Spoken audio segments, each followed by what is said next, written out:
और इसी एहतियात के चलते ओडिशा ने 14 दिनों के कंप्लीट लॉकडाउन का ऐलान किया है। आपको बताते चले कि 5 मई से लेकर 19 मई तक ओडिशा में मुकम्मल लॉकडाउन रहेगा।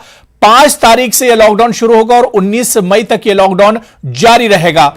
और इस बीच आपको बता दें कि जम्मू कश्मीर से भी बड़ी खबर आ रही है। जम्मू कश्मीर में गुज़िश्ता 24 घंटों के दौरान रिकॉर्ड तादाद में कोरोना वायरस से मुतासरा अफराद की मौत दर्ज की गई है। वायरस मुतासरा मजीद 47 मरीजों की मौत हो गई है। कश्मीर में 17 और जम्मू में 30 मरीजों की मौत हुई है। इस बीच 3832 नए मुस्बत भी सामने आए हैं। जम्मू में 1231 और कश्मीर में 2601 नए केस दर्ज किए गए हैं।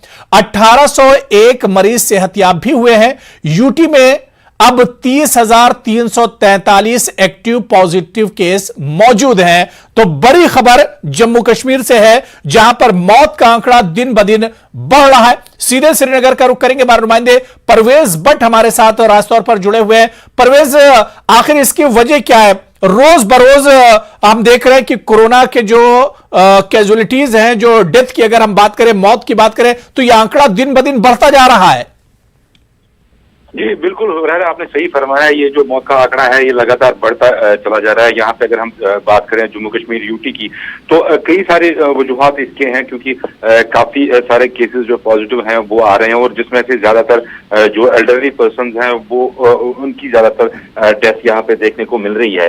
तो ऑक्सीजन की जो कमी है बहुत सारी जगहों पे, उसको कई जगहों पे इसका रीजन बताया जा रहा है, इसकी वजह बताया जा रहा है। दूसरा, जो इनमें से जो ज्यादातर पेशेंट्स है वो और बाकी अमराज में मुब्तला रह चुके हैं, तो वो भी एक रीजन बताया जा रहा है। हम देखने वाली ये बात है कि जो एक्सपर्ट्स इसके बारे में कह रहे हैं कि जो सेकेंड वेव है ये कोरोना की, ये पहली वेव से ज्यादा खतरनाक और पहली वेव से ज्यादा डेडली है। और इसके नतीजे में जो देखा हमने, जो डेथ रेट है वो पिछली वेव से इस वेव में डेथ रेट बहुत ज्यादा है। इसके चलते चेन को ब्रेक करने के लिए अगर हम बात करें तो सरकार ने यहाँ पे 84 घंटे का लॉकडाउन लगाया था, लेकिन कल जब देखा गया कि केसेस में अभी कोई कमी आ नहीं रही है, तो कल इस लॉकडाउन को मजीद एक्सटेंड कर दिया गया। अब 7 तारीख सुबह तक ये लॉकडाउन कंटिन्यू यहाँ पे रहेगा। खासतौर अगर हम बात करें डिस्ट्रिक्ट श्रीनगर, डिस्ट्रिक्ट बड़गाम और डिस्ट्रिक्ट बारामूला में, तो इन जगहों पे ज्यादा तादाद जो है केसेस की, और डिस्ट्रिक्ट जम्मू की अगर हम बात करें, कल ज्यादा अगर हम बात करें तो अमवात का सिलसिला कल जम्मू में ही ज्यादा नजर में आने को मिला।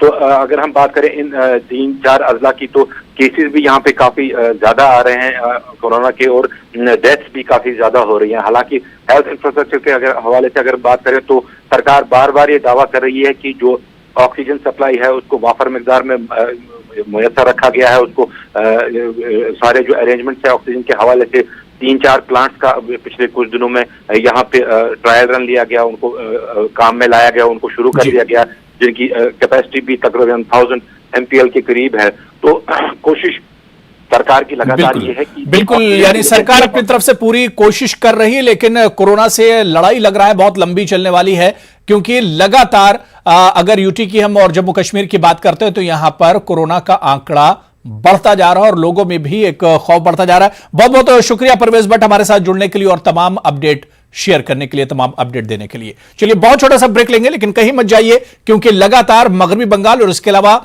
उन तमाम रियासतों से जहां पर हालिया दिनों इंतखाबात हुए थे, उनके अब नतीजे भी आना शुरू होंगे। रुझानात तकरीबन मुकम्मल हो रहे हैं और अब नतीजों की बारी है। कहीं मत जाइए, बहुत छोटा सा ब्रेक, फौरन हाजिर होते हैं।